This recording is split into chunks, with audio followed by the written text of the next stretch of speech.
The lesson. Oh, yeah. Your first official release was 96, which was Soul on Ice, but you had something like a cassette or some sort of demo tape before that from 94? I had a couple of demos. I had a demo. I had a demo pre Far Side, so I don't even know what year that is. And then I had a demo. That's probably like 91, 92. And then I came back out, and then after jail, and I started working on a new demo, which was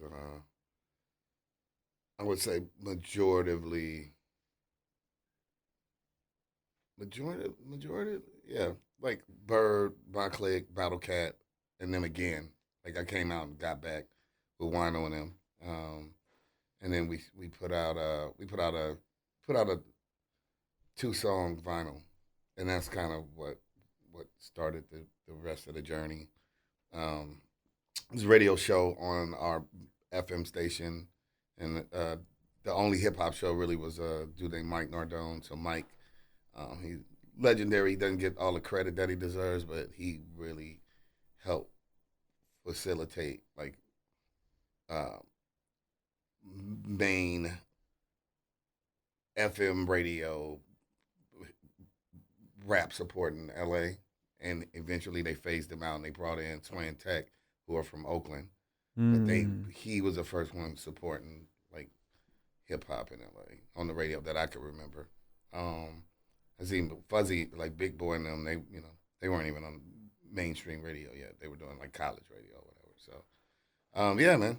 We put out the vinyl. There was a song called Won't Catch Me Running and a song called Remain Anonymous. I used a Method Man sample, so it's probably about 93 by then. And we cleared the sample, which was crazy because you couldn't clear. Wu-Tang just came out and whatever, sold millions of records. They weren't clearing nobody.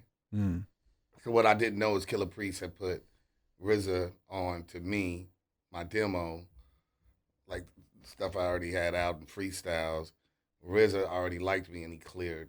I used the Method Man, You Don't Know Me and You Don't Know My Style. And that's why he cleared it, because of Priest. So that was always crazy. Yeah. Oh, wow. So then that piece of vinyl is before Soul on Ice.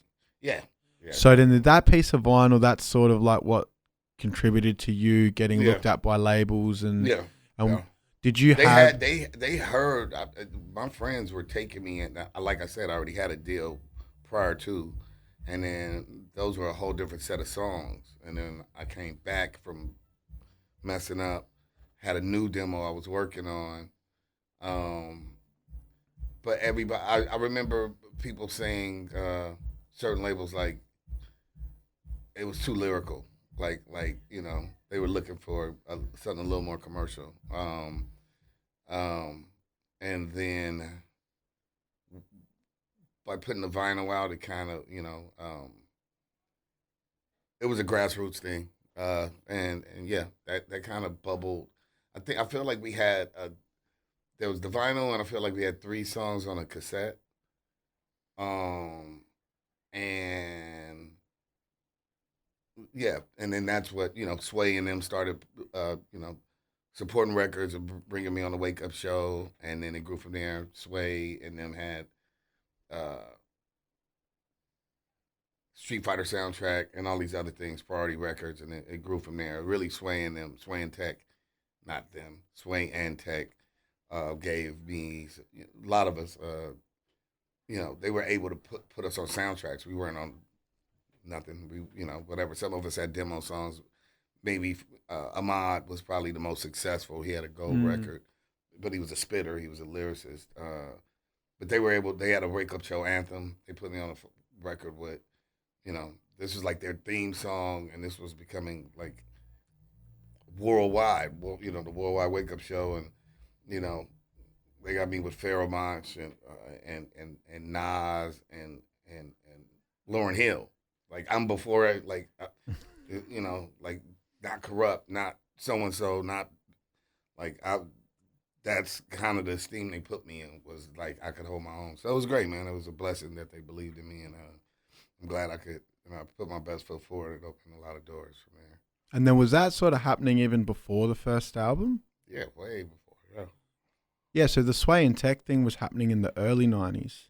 I mean, Sway and Tech, that's 93, and I was supposed to have my deal in like 94, 95.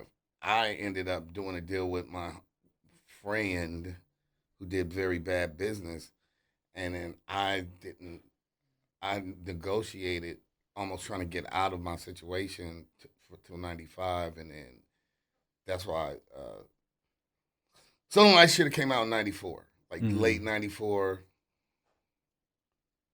maybe early 95. It was a whole year that my album just sat in limbo because I was in a bad deal, which is crazy. Yeah. The source was actually at that time, when they heard the record and they heard Nature the Threat and they heard these songs, Nas had just gotten 5 mics, and they were considering giving me more than 5 mics. Like, not making up shit, like for real. I hadn't heard somebody do a 7-8 minute history of, racism. I was doing things that hadn't been done. But the record, whatever, bad business. My record got stalled. I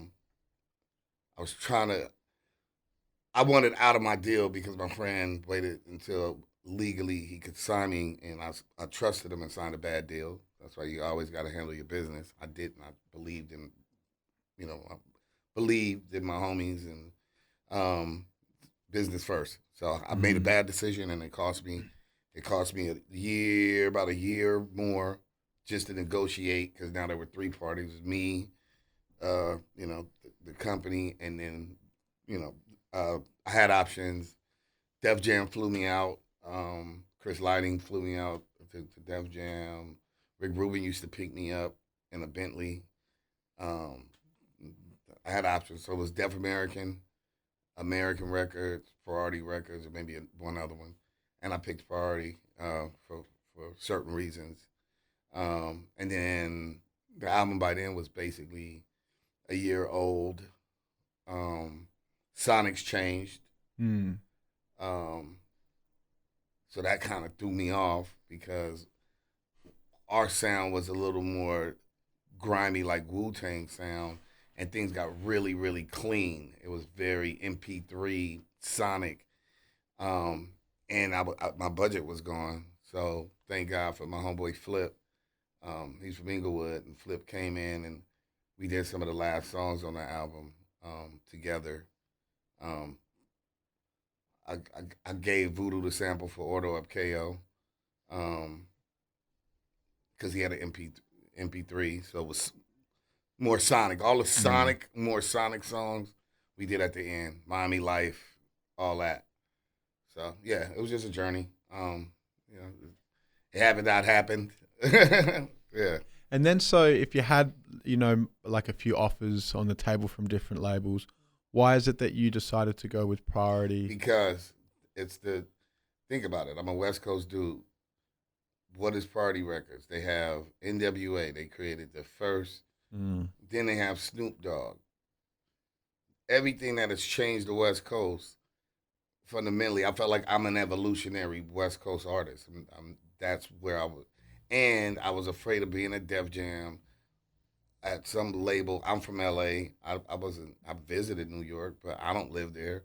So I'm already in a situation where people I trusted, I can't trust. So with this big corporation that's 3,000 miles away, if something goes wrong, I wanted to be able to go check in. So I wanted the money of a major with the comfortability of having like an indie where I could go in and I would know everybody and I could create a rapport. So that's why I picked Priority Records. I'm the evolution of as a West Coast MC. and this is the traditional home of amazing, legendary West Coast rap, NWA, Snoop Dogg, Ice Cube. At the time, they got dope. They also got dope. They got Duck Down, Jay-Z. Well, I was there before Jay-Z. But they got Duck Down, Paris, The Devil Made Me Do It. We just got a roster of amazing people, and as a West Coast MC, I felt like that was where I mean, obviously as a fan, going to New York and being at Def Jam, I was like, man, they got everybody. This is legendary. But I just felt like I might get lost in the mix. You know, I did the wrong thing for the right reason, is what I always say. So, you know, who knows? I mean, I can't. They don't make crystal balls and time machines, but yeah, I thought like, wow, if I would have took that opportunity, I wonder how different the journey would have been. You never know, man. Yeah, and that's why there's no point in wondering about it. and then so that's dropped, and I imagine, you know, how did that do in terms of? Did okay. They just didn't know how to market me. That became a point of degree of contention with us at the label. But I realized they didn't know how to market anybody. They didn't know how to market Black Moon. They didn't know how to market Jay-Z. They you know, no disrespect to them. Some of those things were just, my grandma could have signed NWA. It was going to be what it was. What? Yeah, they were going to be big regardless of what label that was on. It was just the right time with the right execution of these you know. So it was just, I thought they had a vision, and what I didn't realize is they didn't. And so, and then all they knew was to do the same thing for each artist, put a billboard and do this. Or, like, nah, man, every artist is different. You don't treat Sia the same way you treat Tupac. Are they both? Can they both sell? Can they both be stars? Yes, they can, but they're different. You know, the gospel artist doesn't sound like the classical music artist, who doesn't sound like the country western artist. Toby Keith still sell a lot of records, but the nigga don't make songs like Eminem. They can all be viable, but you have to give them that attention. So yeah, they didn't have it. They didn't know what they were doing. Unfortunately, I didn't know that at the beginning. And then it just became a point of contention. The first album did okay. And the second one was Assassination. That's 98. 98. And that's on Priority as well. Mm-hmm. So when you signed like a 2-3 album deal, or 5 albums? Wow, 5 That's album people, deal. Yeah.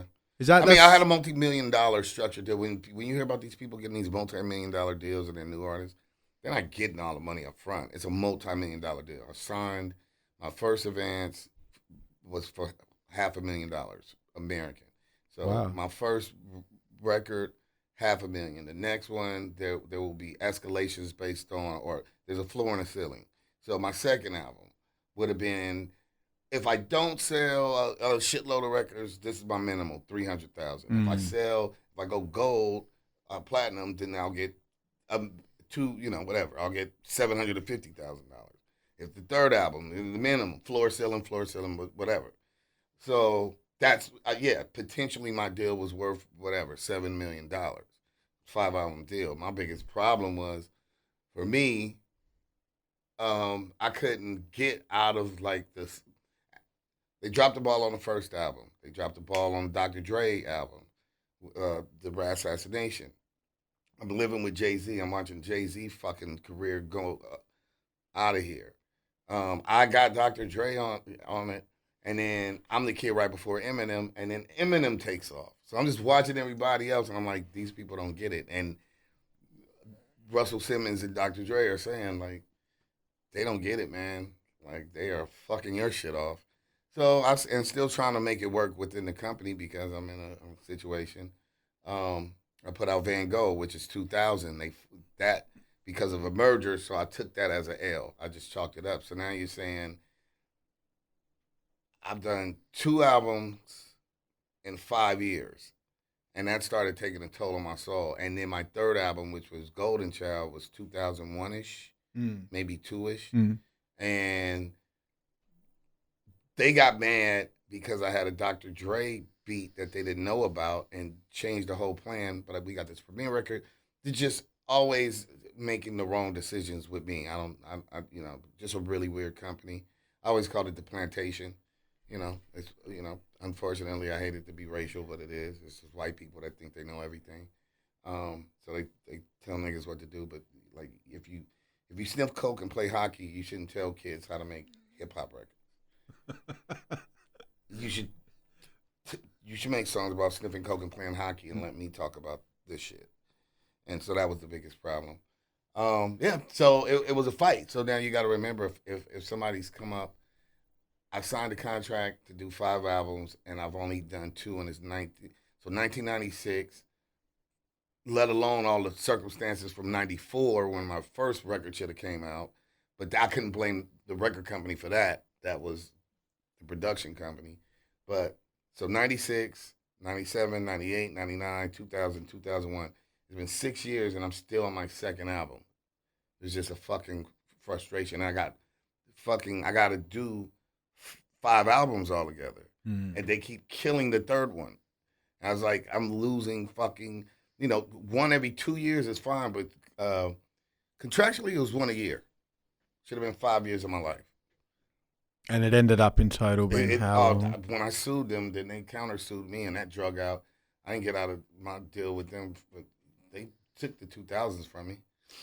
I sued Eobay and Virgin, and they countersued me and drug it out for fucking 8 years.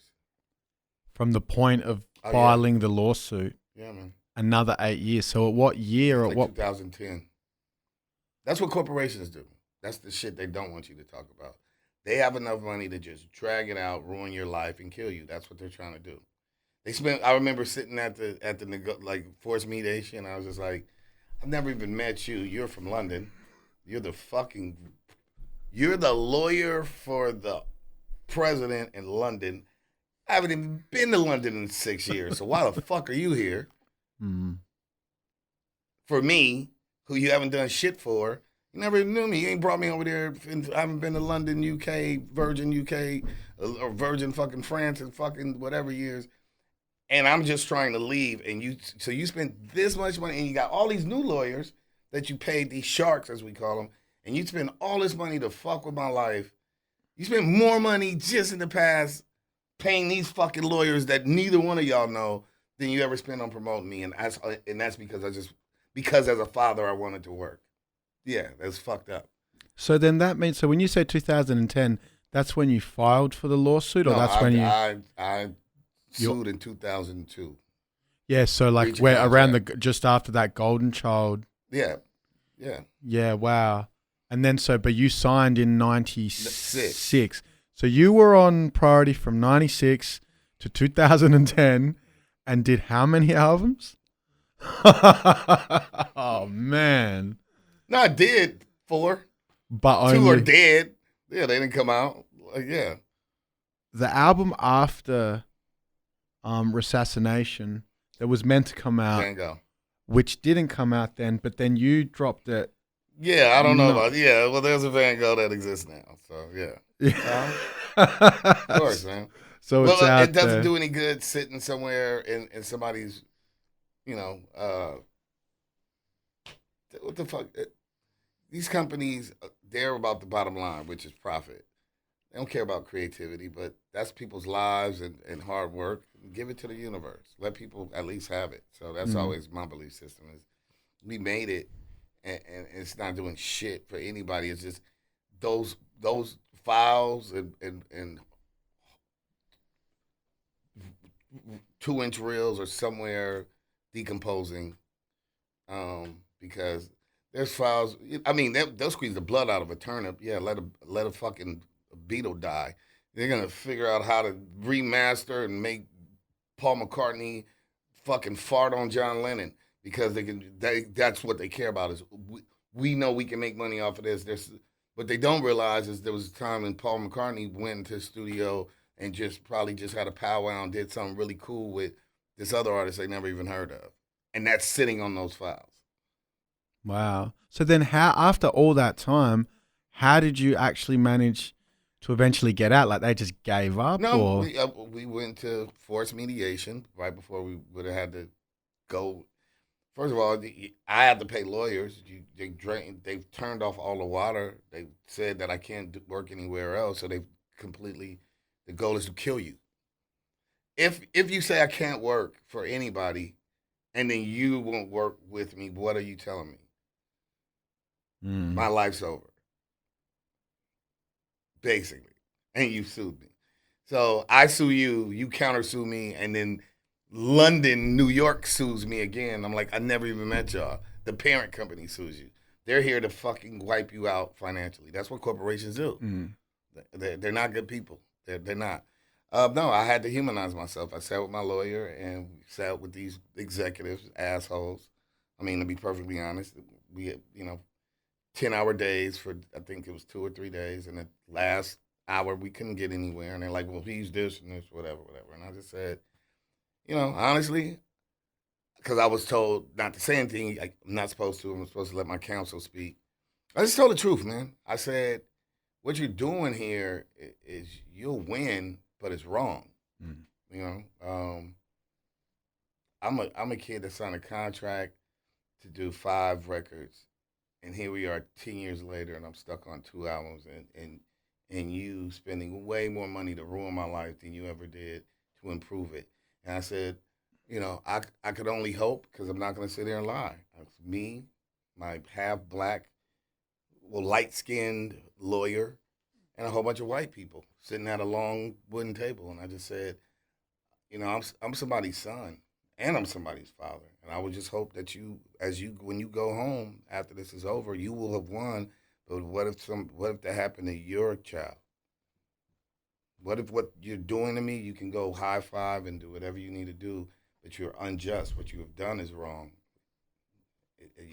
You destroyed my dreams, my opportunity. I didn't sign it. I did my job, and you penalized me for doing my job. And the fact that you can sit here and try to make yourself virtuous in it, let's not do that. You're not going to sit here and make yourself virtuous at my expense. You fucked with my life, and you're continuing to do it. And I just hope, and I really meant it at the time. I said, I just hope nobody would do that to your child. And how did they respond to that? Changed everything, and we made our peace. And they, for real? We made some, yeah. Yeah, wow. And then, so in that time, did you have other labels reach out to you and try to? You got to remember that after a certain point, this is only about who's hot and who's not. If you think people would give a fuck about Eminem if Dr. Dre didn't sign him and he sold that many records?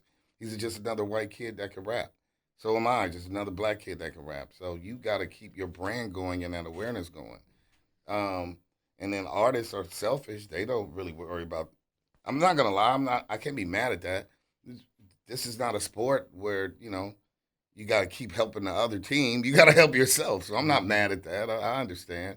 No, people move on, and then there's the new guy and the new girl, and then the music changes, and everybody's wearing tight pants and dancing like girls, and wearing and Tekashi teeth. So that I can only be who I am. I can't. My job. Listen, tomorrow I could go write the record, or the record comes out, or whatever can happen tomorrow. I'll be the hottest nigga moving because people are monkeys. Dr. Dre might say, you know what? Where's Ras Kass? Let's go sign him. And Eminem's like, yeah, let's get Razzie. And then the world will be on my dick. All of a sudden, like, oh my God, never heard of you. Because people are monkeys. They're followers and clowns and apes. That's what they are. They'll follow any fucking thing. If you put a spotlight on it long enough, you can feed them dog shit.